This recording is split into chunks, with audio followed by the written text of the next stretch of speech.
Welcome back to my channel. दोस्तों आज हम बात करने वाले हैं एक 2022 released real story based Hollywood thriller के बारे में जिसका नाम है गर्ल इन द शेड। ये कहानी स्टार्ट होती है 9 अक्टूबर 2013 को। हम एक एबी नाम की लड़की से मिलते हैं जो 14 साल की है, कॉन्वे में अपने माँ के साथ रहती है और अपनी उम्र के बाकी सभी टीनेजर्स की तरह उसे भी फ्रीडम बहुत पसंद है। उसे लगता है वो अपने लाइफ का सब कुछ संभाल सकती है सिंगल हैंडेडली। उसके माँ को परेशान होने की जरूरत ही नहीं, मगर असलियत तो ये है कि उसे अपने माँ के बिना अपने सॉक्स तक नहीं मिलते।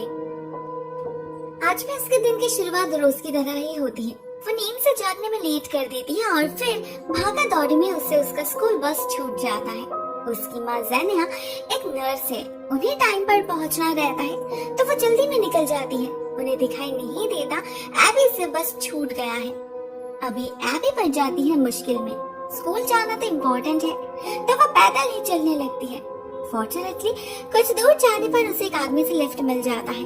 ये आदमी उसका नेबर है, वो लोग एक दूसरे को जानते हैं तो एबी को कोई प्रॉब्लम नहीं होती। वो सही समय स्कूल पहुंच जाती है और क्लास भी अटेंड कर पाती है। साथ में टिफिन ब्रेक के वक्त उसकी माँ आती है। एबी अपनी सॉक्स घर भूल आई थी। उसकी माँ उससे प्यार जताती है मगर वो रिप्लाई नहीं करती। उसे शर्म आ रही थी, वो अभी कोई बच्ची जो नहीं रही, घर जाकर बात कर लेगी। उसे क्या पता था वो मौका ही उसे नहीं मिलेगा। उस दिन उसके लाइफ का सबसे बड़ा हादसा होने वाला था उसके साथ, जिसके बारे में उसे कोई आइडिया तक नहीं था। उसे स्कूल खत्म होते ही वो बस पकड़ने भागती है मगर फिर भी पकड़ नहीं पाती तो बेचारी अकेले ही फिर से एक बार निकल पड़ती है घर के रास्ते। लेकिन अपने नए जूतों की वजह से उसे चला नहीं जा रहा था, बहुत दर्द हो रहा था। कुछ देर बाद उसे गाड़ी आती हुई दिखती है। ड्राइवर उसके जान पहचान का नहीं था तो एबी ज्यादा इंटरेस्ट नहीं दिखाती। उसके माँ ने उसे हिच हाइकिंग करने से मना किया है, वो भी अनजान लोगों से। मगर ये बंदा काफी स्वीट था, खुद से ही एबी को अप्रोच करता है तो एबी मना नहीं कर पाती। वो उसे अपना घर का डायरेक्शन बताकर बैठ जाती है, लेकिन जब वो देखती है गाड़ी उसके घर के रास्ते नहीं कहीं और जा रही है तब वो पैनिक करने लगती है। दरवाजा खोलकर भागने की कोशिश करती है मगर ये बंदा पहले ही दरवाजा लॉक कर चुका था। अभी वो एबी को गन पॉइंट पे लेकर डराता है, अपना मुंह बंद रखने के लिए कहता है। फिर भी जब एबी नहीं मानती तो उसे इलेक्ट्रिक शॉक दिया जाता है। बेचारी एबी, वो बहुत ज्यादा वीक पड़ चुकी थी, कुछ नहीं कर पाती। वो आदमी जबरदस्ती उसके हाथ में हथकड़ी डाल के उसे एक टोपी पहना देता है जिससे उसका चेहरा भी कवर हो जाए और उसे कुछ दिखाई भी ना दे। साथ में वो उसका फोन भी तोड़ देता है। पूरा रास्ता एबी एक और शब्द भी नहीं बोलती क्योंकि उसे शॉक का डर लग रहा था। कुछ देर बाद गाड़ी रुकती है एक बहुत ही सुनसान इलाके में, जंगल के अंदर। ये आदमी एबी को अपने घर ले जाता है। उसके आंखों पर टेप लगाकर मुंह पर पट्टी बांध देता है और फिर हाथ पैर बांध के बिठा देता है एक चेयर पे। उसका इंटेंशन काफी ऑब्वियस था तो उसी दिन से एबी पर सेक्सुअल अब्यूज स्टार्ट हो जाता है। बेचारी चाहकर भी कुछ नहीं कर पाती क्योंकि ये पागल उसे कंटिन्यूअसली थ्रेट दे रहा था कि अगर उसने चिल्लाने की कोशिश भी की तो वो गोली मार देगा। साथ में वो उसे ये भी बताता है कि वो कभी मिलिट्री में था, उसके पास कई सारे गन्स एंड राइफल्स है जिसे चलाने में वो माहिर है। अगर वो चाहे तो अभी उसे मार सकता है। इनफैक्ट अभी भी मिलिट्री में उसके काफी कनेक्शन है। उसके एक इशारे पे उसके मिलिट्री दोस्त एबी के परिवार को खत्म कर सकते हैं। ऐसे सिचुएशन में ये सब सुनकर कौन अपनी हिम्मत बरकरार रख पाएगी। फिर भी एबी अपनी पूरी कोशिश करती है खुद को शांत रखने की उस आदमी के सामने। उसके हर एक बात मान लेती है वो, सिर्फ और सिर्फ जिंदा रहने के लिए। उसे एटलीस्ट इस आदमी के हाथ मरना नहीं था, उसे सही सलामत घर वापस जाना था। मगर ये आदमी कोई चांस नहीं लेता। उसके कपड़े चेंज करवा के उसे बिस्तर पे बांध देता है और उसके मुंह में डाल देता है एक वाटर पाइप। जब भी उसे प्यास लगेगी वो सिप कर सकती है। ऐसे ही कुछ दिन बीत जाते हैं। हमें पता चलता है उस दिन जब एबी घर नहीं लौटी थी उसकी माँ पागलों जैसे करने लगी थी। वो उसी रात पुलिस को कंप्लेन करती है और नेक्स्ट मॉर्निंग उसका घर फॉरेंसिक टीम से भर जाता है। एबी का कमरा चेक किया जाता है थॉरोली। उसके कपड़े, पर्सनल बिलोंगिंग, सब कुछ, इवन उसका फोन लाइन और सोशल नेटवर्किंग साइट भी माइन्यूटली स्कैन किया जाता है मगर वैसा कुछ नहीं मिलता। पुलिस को लगने लगा था कि वो भाग गई होगी मगर हिचहाइकिंग वाली बात भी उनके दिमाग में थी। उसके फोन का नेटवर्क ट्रेस करके उन्हें स्पॉट के बारे में पता चल जाता है जहां उसे लास्ट टाइम देखा गया था, एक गाड़ी में चढ़ते हुए। मगर इसके बाद और कुछ नहीं। एबी जैसे बिल्कुल गायब हो गई थी। उसकी न्यूज हेडलाइन बन चुकी थी। हर एक न्यूज चैनल, पेपर, सभी पर बस वो ही थी। सर्च टीम बुलाया गया था। हजारों लोग खुद से आगे बढ़ रहे थे वॉलंटियर्स बनने के लिए।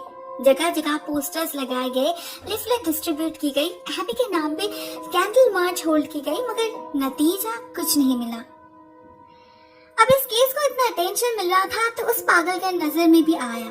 इनफैक्ट वो तो पूरा दिन टीवी पर यही न्यूज देखता रहता था, मगर उसे डर नहीं लगता, बल्कि इससे उसका कॉन्फिडेंस और ज्यादा बूस्ट अप हो रहा था। हम देखते हैं वो एबी से भी इस बारे में बात करता है, उसे न्यूज़पेपर कटिंग्स दिखाता है, ऐसा बर्ताव करता है जैसे उसने कुछ बहुत बड़ा कांड कर दिया हो। डे बाय डे उसका पागलपन बढ़ता ही जा रहा था। वो एबी को अभी एक शॉक कॉलर पहना कर रखता है, साथ में कभी कभी उसे क्लोजेट में भी बंद कर देता है, जिससे बिस्तर पर लेटे लेटे बेड सोना हो जाए उसे। हम देखते हैं उसने एबी के आंखों से टेप तो हटा दिया है, बदले में अभी वो खुद एक मास्क पहनता है जिससे उसकी आइडेंटिटी कंसील्ड रहे। उसे बात करना बहुत पसंद था। वो पूरा दिन एबी के कान के सामने बकबक करता रहता था, मगर उसने ऐसा कभी कुछ भी नहीं कहा जिसे उसकी असलियत पता चले। एबी समझ चुकी थी ये आदमी पागल है, मगर फिर भी बहुत चालाक है। इससे लड़ना इम्पॉसिबल है। इसके पास गन्स है, कभी भी शूट कर सकता है उसे। इससे अच्छा तो ये है कि वो उसे मैनिपुलेट करे। ऐसे लोग दिमाग से कमजोर होते हैं, सीधे नहीं होते। कोई ना कोई स्क्रू तो ढीला रहता ही है उनका। एबी को बस उसी का पता करना है। इस बंदे को कंस्पिरेसी थियरी में बेहद इंटरेस्ट था। वो अपने ऑफिस में भी ये सब डिस्कस करके लोगों को पागल करता रहता था। सभी परेशान हो चुके थे उससे। ना कोई उसे सीरियसली लेता था, ना उसकी बातों को। हमेशा डांट पड़ती रहती थी उसे, और वो सारा फ्रस्ट्रेशन एबी पर निकालता था, उस पर चिल्लाकर, उसे मारकर, बेवजह शॉक देकर। फिर भी इतना सब कुछ सहन करने के बाद भी धीरे धीरे एबी उसका ट्रस्ट जीतने की कोशिश करती है, उससे बात करती है, उसके लाइफ में इंटरेस्ट लेती है, इवन ऐसा प्रिटेंड करती है जैसे वो इस लाइफ से यूज्ड हो चुकी है।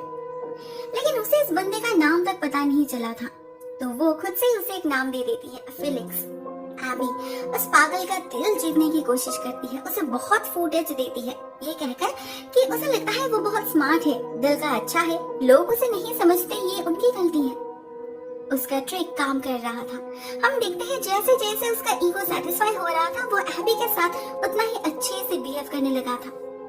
मगर जब 2 महीने हो जाने के बाद भी ये केस हेडलाइन पर रह जाता है, तो फेलिक्स को पता चलता है कि उसे कुछ भी करके इसे बंद करना होगा। वो एबी से एक चिट्ठी लिखवाता है जिससे सबको लगे वो खुद से किसी लड़के के साथ भाग आई है।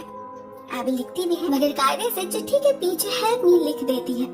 उसे लगा था फेलिक्स नहीं देख पाएगा, मगर उसकी नजर पड़ जाती है और बदले में एबी को सजा भी मिलती है। फेलिक्स बहुत पिटाई करता है उसकी, ऊपर से शॉक भी देता है, और एबी जितनी बार चिल्लाती है उतनी बार उसे शॉक कॉलर में से भी शॉक लगता है।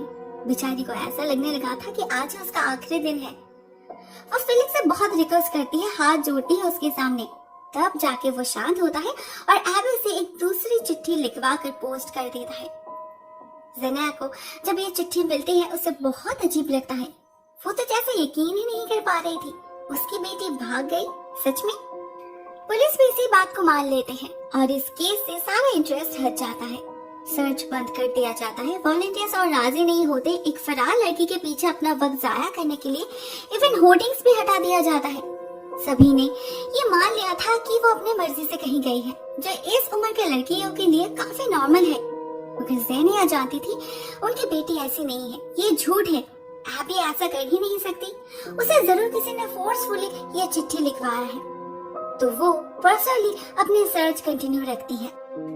दूसरी तरफ हम फेलिक्स को देखते हैं। उसका आइडिया काम कर गया था, तो वो बहुत खुश था। ऊपर से क्रिसमस का समय चल रहा था, तो वो एबी को एक गिफ्ट देता है, एक कुक बुक, जिससे वो खाना बनाना सीख पाए। एबी नोटिस करती है उस पर नेट के लिखा है, ये जरूर इस बंदे का नाम होगा, तो वो आगे से उसे नेट ही बुलाने लगती है। कुछ दिन बाद नेट एबी को एक और सरप्राइज देता है, उसका नया घर, जो बेसिकली एक शिपिंग कंटेनर है। इसके दीवार पे सीसीटीवी फुटेजेस लगाए गए हैं, मतलब नेट उसे 24/7 देख सकता है।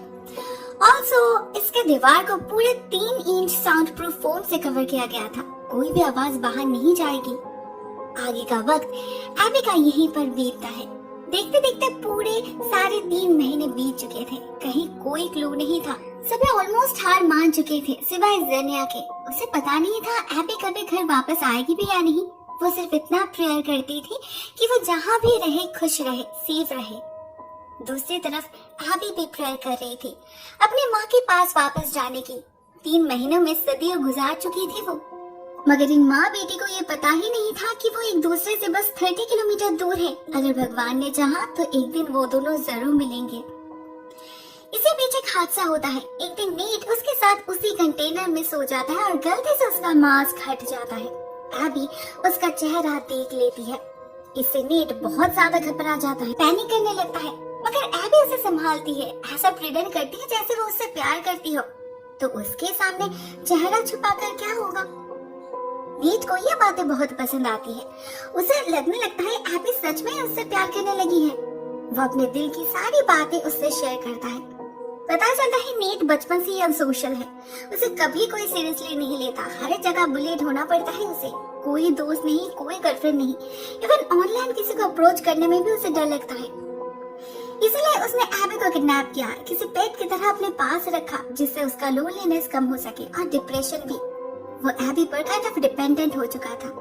उसके साथ एक नॉर्मल लाइफ लीड करना चाहता था वो, मगर इस पागल को पता ही नहीं था नॉर्मल किसे कहा जाता है। उसे तो ये कंटेनर नॉर्मल लगता है। देखते देखते 5 महीने बीत जाते हैं। एबी नीट से ऐसे घुल मिल चुकी थी कि उसका नाटक ही उसे सच लगने लगा था।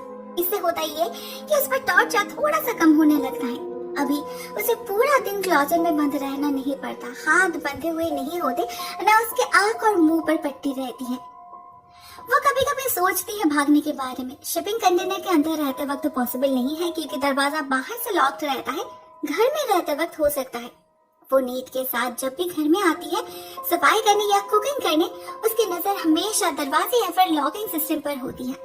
मगर उससे हिम्मत नहीं होती क्योंकि उसे पता है ये आदमी पागल है। जरूरत पड़ी तो उसे जान से मार देगा। नीट सीक्रेटली वीट सप्लाई करता था जिसे पैकिंग करने में एबी उसकी मदद करती है। एक दिन उसी काम से लौटते वक्त वो एक लेडी को धक्का दे देता है। उसे कहीं चोट नहीं लगी थी, लेकिन वो नीट को प्रॉब्लम में डालने के लिए उसके अगेंस्ट पुलिस में कंप्लेन कर देती है। नीट को पुलिस स्टेशन बुलाया जाता है जिसे वो अवॉइड नहीं कर पाता। सभी लोकल लोग हैं, एक दूसरे को जानते हैं, तो पुलिस उसे छोड़ देते हैं। बस उसके गन्स उससे ले लिया जाता है जब तक ये केस हट न जाए। नीट को कोई पंगा नहीं चाहिए था। वो चुपचाप सरेंडर कर देता है। ऑफिसर्स उसके घर आते हैं मगर किसी को कोई शक नहीं होता। सभी जानते हैं नीट थोड़ा सा पागल किस्म के इंसान है, मगर हार्मलेस। अब यह हार्मलेस इंसान एक्चुअल में कितना हार्मफुल है वो तो उन्हें बाद में पता चलेगा। इसके कुछ दिन बाद नीट एबी को घुमाने ले जाता है एक हॉर्स रेंच में। इतने दिनों में पहली बार उसे एक हॉर्स बहुत पसंद आता है। पता नहीं क्यों, मगर एबी को उसे देखकर बहुत पॉजिटिव फील हो रहा था। ऐसे ही 6 महीने बीत जाते हैं।